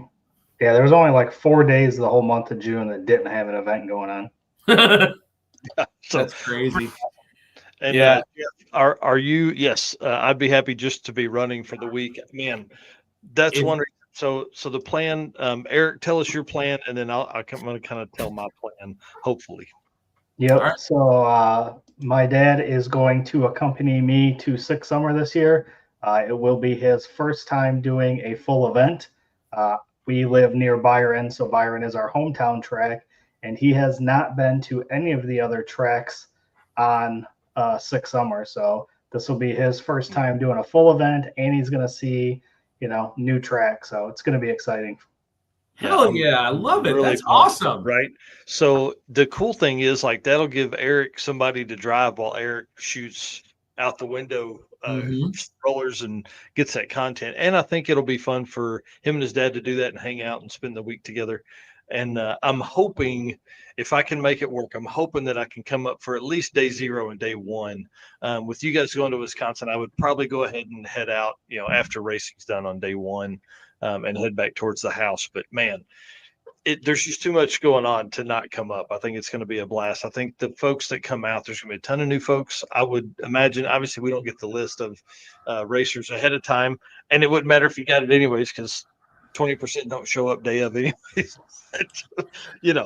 When you're out there, it's going to be a blast. And am I misremembering maybe that the Cheap Car Challenge cars are coming back for Six Summer? Good. Yeah, thank you. I appreciate that. My brain has been slightly scrambled in the last couple of weeks with everything going on. But yes, so as far as I know, the deal is every team got another $2,500 over the $7,500, and all of them are getting safety upgrades. Yeah, nice. So I know Tom added his stuff up, and based on what I saw Cleetus say that everybody in his camp kind of had as far as spending went, some of them were right on that borderline of being done. So, I mean, the $2,500, I mean, that can go a long way, especially if you have a good base. Now, from what I remember, I think they said like maintenance, like say gaskets, or if you're rebuilding the engine or whatever, that doesn't come out of your whatever, it's upgrades. Tom, on the other hand, I think he didn't even have 5,000 in his deal completely. Right. So I don't even know what he's doing with his, but I think come on, Derek. He may change. We need that. We need that content, man. We need to know.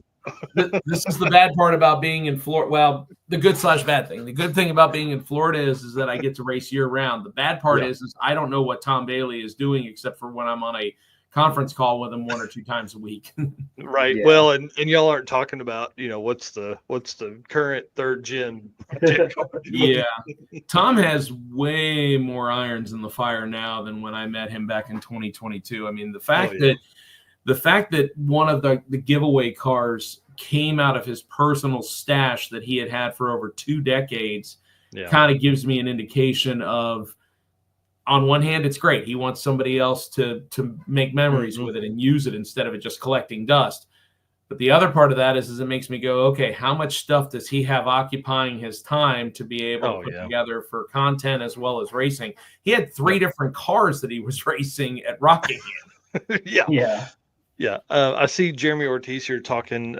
He said Calvin is unofficially trying to compete with them with a new Atlas powered car. That's pretty cool, man. And listen, they don't want that smoke.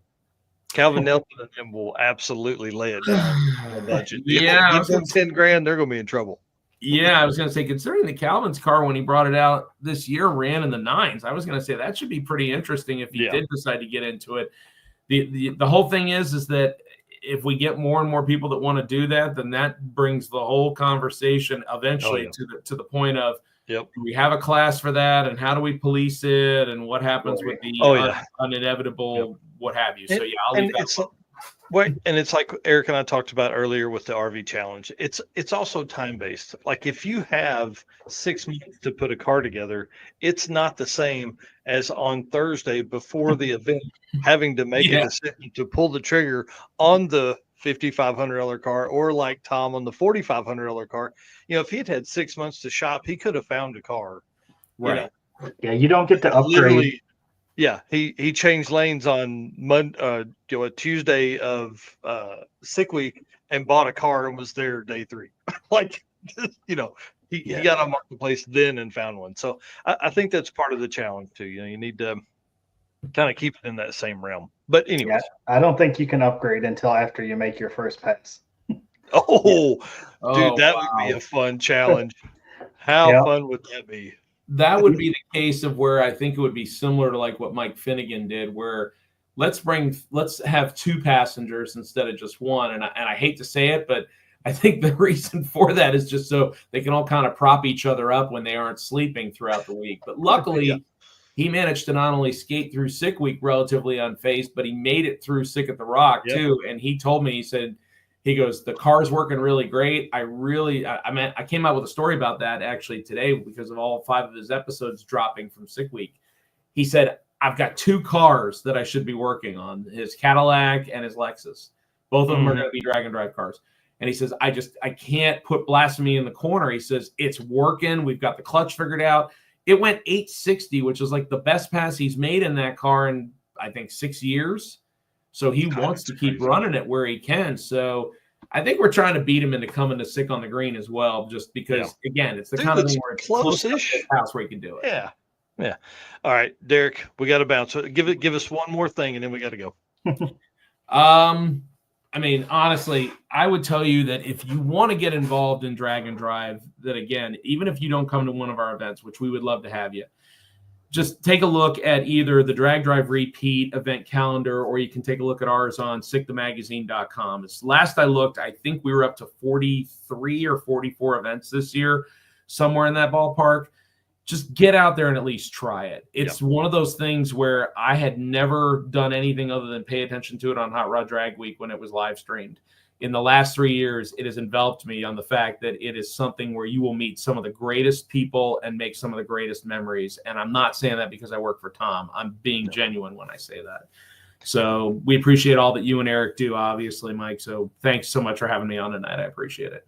Yeah, dude, it's awesome, Yeah, guys. Again, go follow Derek Putnam. I mean, dude, daily articles almost, daily dose emails, bro. You're one of the hardest working dudes in Drag and Drive, man. We love it.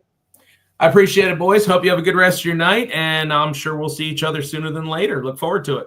Oh yeah, very very soon. Couple weeks, man. We'll see each other then. Yes, sir. Look forward to it. You guys have a good night. All right, dude, how awesome, man. I love that guy. He's a great addition, or not addition. He's a great part of the Drag and Drive community. Just the knowledge, him and I can riff on stuff. Like literally, here's the notes that I sent him earlier today. Just so everybody knows, we just went an hour on. I said, this is literally verbatim the notes. Sick at the Rock, sick on the green, sick summer, sick spit and shine. Yeah, that's the notes. Yeah, so we can 100%.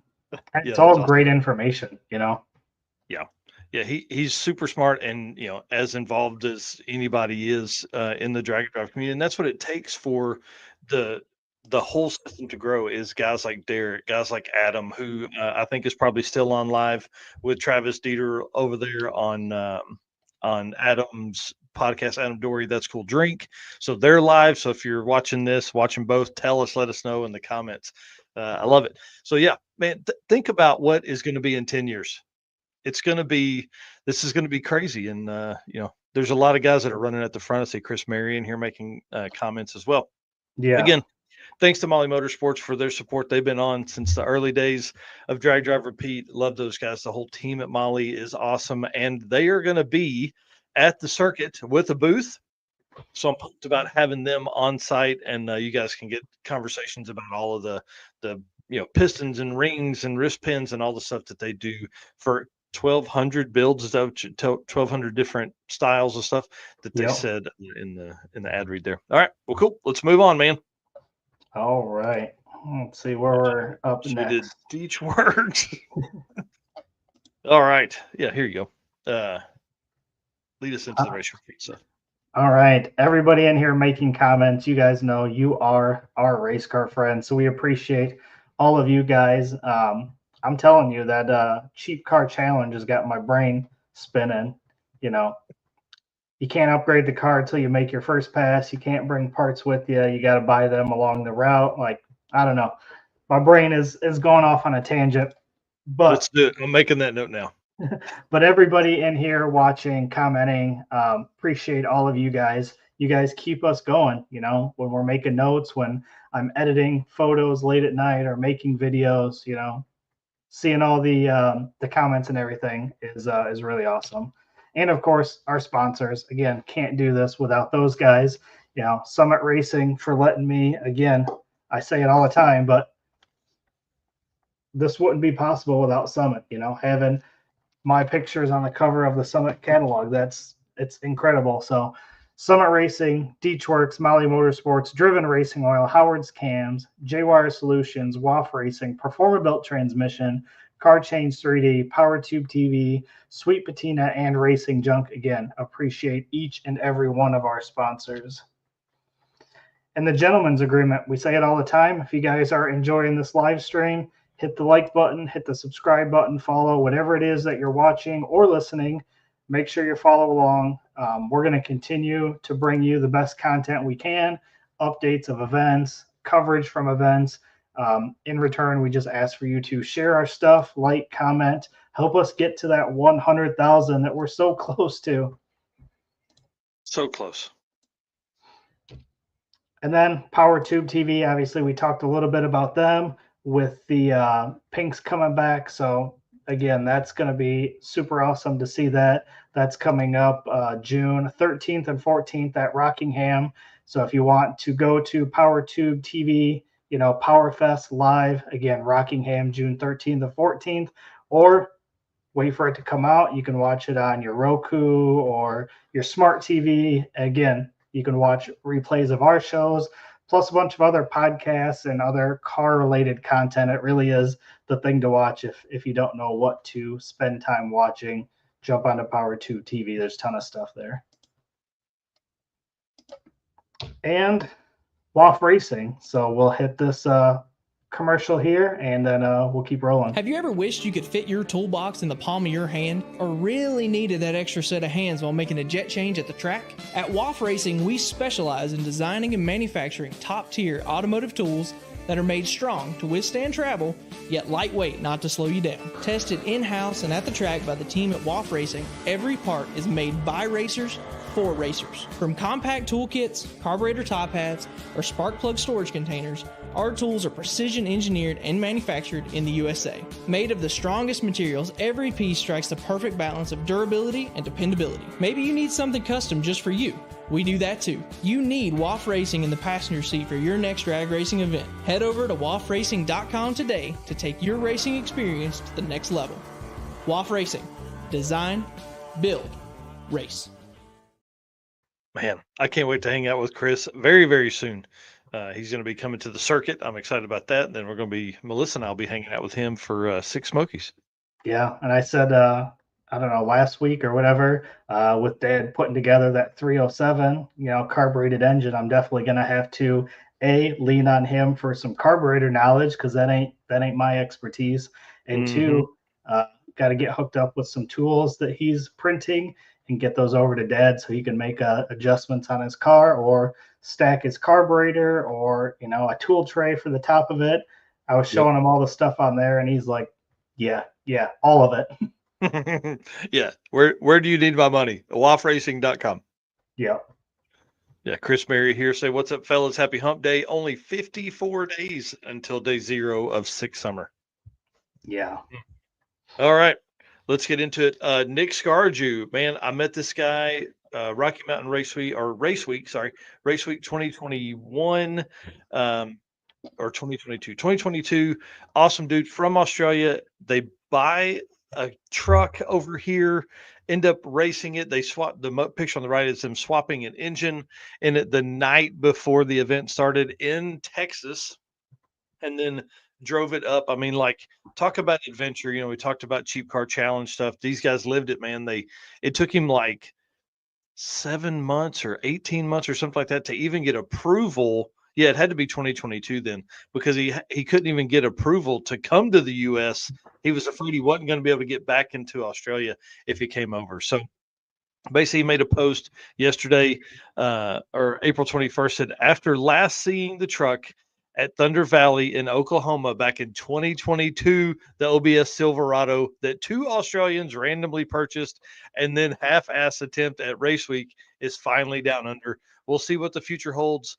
And then this second picture, again, is from 2022 when they swapped an engine the day before the race.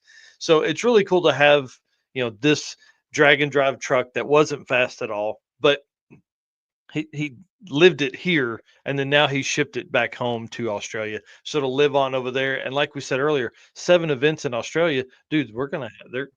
He's probably taking it to a drag and drive over there. Right, dude. Could you imagine not having a car that you bought for 3 years? No, man, no way.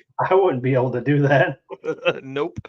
But that's probably what it takes. You know what I mean? So when these guys ship their stuff from Sweden or Australia to come over and race, that gives you an idea of what that takes to do that. And like in the window here, it says for sale 8,000. I bet it costs 8,000 to ship that truck there. Oh, I wouldn't be surprised.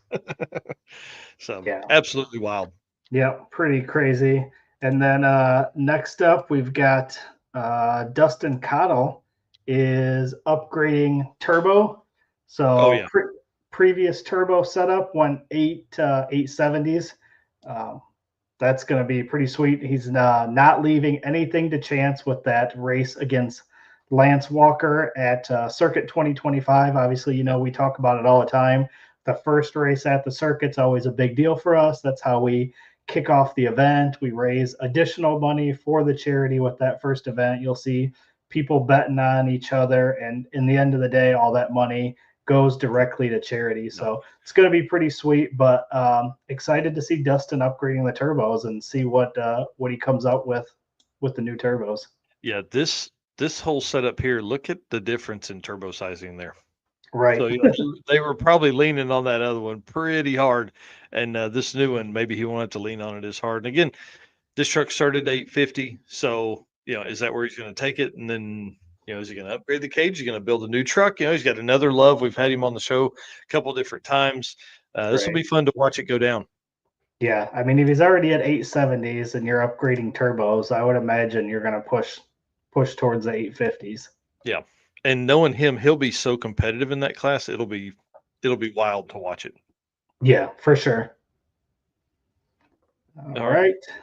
And as you can see here, the entire Taylor family is over in Sweden right now. So that's pretty cool. You can see the Street Week fuel can there or whatever off to the side. So this looks like it's some type of car show, PRI type thing. I'm not familiar with where they're at actually, but yeah, it looked to me like it was like one of their biggest car shows in the country, and they even got to hang out with Mike Westberg, who's in this picture here, and then Dennis was showing a bunch of pictures of them traveling around and doing a bunch of local stuff there as they basically got to be tourists for a few days before I'm sure they're heading home pretty soon. Those guys stay pretty busy, but this is pretty neat. They were over there, and I think Dennis's post from last week said they were looking for cars to come back and race at Street Week. That's what I was gonna say. That would be my thought process. Would be, can we see them doing one of the drag and drives over there now? Yeah, that would be cool, man. Worldwide, dude, it's taking over. It is for sure. Bring it on. All right. And then we talked about Howie Price. He was in here making comments earlier. He made a post about the wagon the other day. So he said, "Happy Easter, everyone. The old pig did some work this weekend. Right now, it's the only vehicle we have with a hitch or an 8-foot bed." He said the trip across the border didn't go so well. I hear, at 68%, it doesn't like the tires very much after 20 feet. And then I ran across some 91 octane stuff. He said, "Jeremy, thank you so much, buddy. My driver didn't even want to see what that level up haul tech programmed in was going to do. Time to change tires, get a little more data before dyno day and testing at the track. And then please pray for Performer-Built Transmissions 4L60. So this car loaded down, laid those two black marks on a roll. That wasn't like stationary burnout and then let out. That was on a roll. So pretty awesome. Yeah, it's always good. I'm excited to see that thing at Six Summer too. Yep, and with Ryan, like you said last week, he's coming to hang out with them that week, so that's going to be really cool. And look at the interior on this thing now, man. It's all business.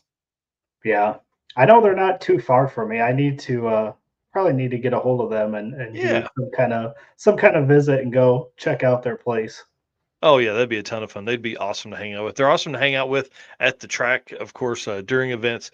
But yeah, go from nitrous to twin turbos. This car is going to be an animal. They were looking for, I think they were looking for 10s last time, right? I think they ran like 11 into it with the 1098 or something. If Howie's in here, he'll tell us as we get through here. Yeah. Well, and that leads us right into our next section, which I guess first thanks to WAF for being a sponsor, and that segment was by WAF Racing. But now we're going to jump into Performa-Built, which obviously we were just talking about with the Price's car. So, and we had Ryan on last week, obviously talking about transmissions and stuff, gave us some sloppy tips for 4L80s and stuff. So that was pretty cool. If you didn't check that out, make sure you go back and check out last week's episode. Performa-Built is the official transmission builder of Drag Drive Repeat. At Performa-Built Transmissions, the goal is to engineer and build the toughest transmissions on the planet. Performa-Built doesn't just rebuild transmissions, they systematically re-engineer each model to eliminate any OEM flaws and to achieve the highest levels of performance. That's why at Performa-Built, they say their transmissions aren't just built, they are Performa-Built.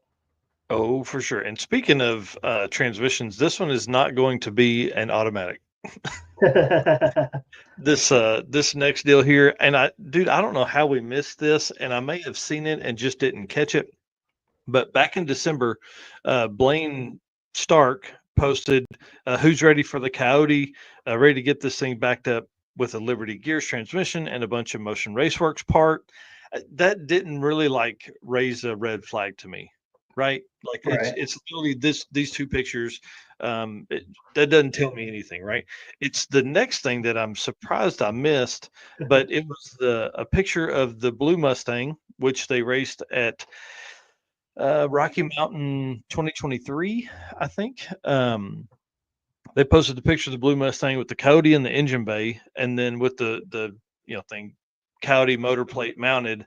And then he says, "I'm super happy with how these turned out. Made a mount that if the motor can slide back into the dowels without struggling to get it lined up, might have to put a couple gussets in the brace, but overall should be strong." I mean, those guys, Precision Designs is like next level building stuff, and Right. Blaine is like so smart. So this works well, but I didn't catch this. So that's two posts about coyotes that I didn't catch. Okay, are you sensing a theme here? And then April 15th, he posts, which is, I mean, it's a week ago, right? So I haven't seen the first two, didn't see this one until today. He said he posted April 15th. Last week, we cut the stock front stub off the blue Mustang to gain some room for an oil tank and a fuel tank. We replaced the front stub with a Team Z Motorsports kit, which was super easy to install. Last night, I finished remounting the radiator, and look how nice that thing looks. I'm telling you. And Yeah. looking forward to get the engine back in and the motor plate remounted along with the turbos and intercooler. So, of course, when I see this come up, I'm like, wait, am I a dumbass? Did I miss this? And so, of course, dude, scroll down through, I don't know, 20 or 30 posts looking for when I would have seen that. And I guess I just didn't because I didn't like any of the posts before that. So, you know, didn't see Facebook that. said, no, Yeah. we're not showing this to you. Do not show this to Mike Narks. So of course I messaged Blaine. Blaine's like, yes, we're building it. I said, man, is it going to be, because like with this level of parts, is it going to be a race car only, or is it going to be a street car? He said, we don't build nothing but street cars that are fast. So I said, okay, that makes sense. So I had also messaged Tom to ask same thing, the dad, and he said same thing. He said, man, this is going to be a fun, super fast car, and this car is going to move out. So they sent some more photos I'm going to be putting together. But look at this thing, dude. Twin turbo Coyote and a Fox body Mustang with a 750 cage. Yeah. Okay. I see you. Uh, yeah. Yeah. This You know thing's what? going to be rowdy. You know what that's missing though, right? Oh, it definitely needs more air in the front, especially with the radiator laying down like that. Yeah, buddy. Needs Yeah. needs one of those trim rings on the front of it. Yeah, that is for sure. I'm sure we can get that worked out with those guys. This is it's gonna be cool, man. It's awesome to see Blaine, them building a car because he's also building his 56, and Precision Designs. Tom owns that, and they build like high end cars there. So those guys are super super busy. So super cool to see this coming out, and it's in their home garage. They're building it at the house. So Blaine will do stuff at Precision Designs, then come home and put it to work on this. And I'm sure people will remember. There he is, Yep. right there. Yeah, Yep. I have that in the next slide here, sir. Blaine Sargent here making comments. So, yeah, I'm excited. And people will remember. Man, and Blaine, tell us. You made a video. You were making a mounting plate to mount up like the Liberty Gears trans and stuff. And I guess I just never put together that was going to be going into this car. So super cool. I was watching. You can see how much of the video I watched there. I'm about 3 minutes in. Yeah, it's super clean looking. Like if you Yeah. scroll back to those pictures you just had, like Yeah. everything looks real nice. Like it's being very well put together. Yep. Honestly, And it's been good work. Oh yeah, and the most recent picture, I'm sure Blaine probably made this bracket here on the right, and he was talking about mounting gussets and stuff for the turbo mounting flanges and things like that. Like that Blaine is going to be that next level. Everybody always wonders about the next generation and how that stuff does. Crazy. Oh wow, he says the cage will be certed to 6.0, dude. Yeah, he ain't I'm a, messing around. Yeah, that is for sure. So this car is going to be awesome to see out and about, and this will be added to our list of cars that we're going to be following, watching build updates on, asking the owners about updates, things like that as we go through the next few months. That's really becoming a big part of what we do. You know what I mean? We're trying to find those stories. We're trying to get those and get you guys that content that's out there. This is a fun one to watch right here, though. Oh, 100%. Yeah. That's a great color too. Oh yeah, yeah, super cool car. And they end up like having to tear apart Mac's car at I think it was 23. They ended up tearing her car apart to get this car to go down the final day and make the end of the week. Like, I just didn't have time to put all the notes together for all of that. But this car's going to be really, really fast. Yeah, for sure. All right, lead us into this last part, man. It's our last feature of the night. Yep, Matt Donovan in Garbage That Barfed has begun damage assessment from 6 weeks violent wheelie, which you can see there in the picture. That's up there a little bit. That's a big one. That's a big wheelie. His post on Facebook says, "We are just getting around to taking garbage apart from the damage done at sick week and ... What a mess. Yeah. We have everything under control, but found things we never thought were hurt. Pictures are 1,000 words," which, again, you can see some of the pictures here for the podcast listeners. You'll have to jump over to YouTube or Facebook and rewatch the video. But yeah, you can see that right there. That is not level anymore. Yeah, no, there shouldn't be that big of a gap in that thing. Nope. And then what's crazy is we were hanging out. Oh, I don't remember who I was hanging out with in the parking lot that night, and he pulled in. Oh man, I can't remember. But he still drove it. He still drove it the route and finished the week. Pretty crazy stuff, man. I mean, look at the drive shaft, look at the steering arm, like look at the gap difference on the steering arm. I bet that thing drove like just a hammered mess. Yeah, as a photographer, love wheelies. As a racer, not so much. Yeah. Yeah, not especially when you have an axle like this on the front. Right. These were not made to come down violently. Yeah.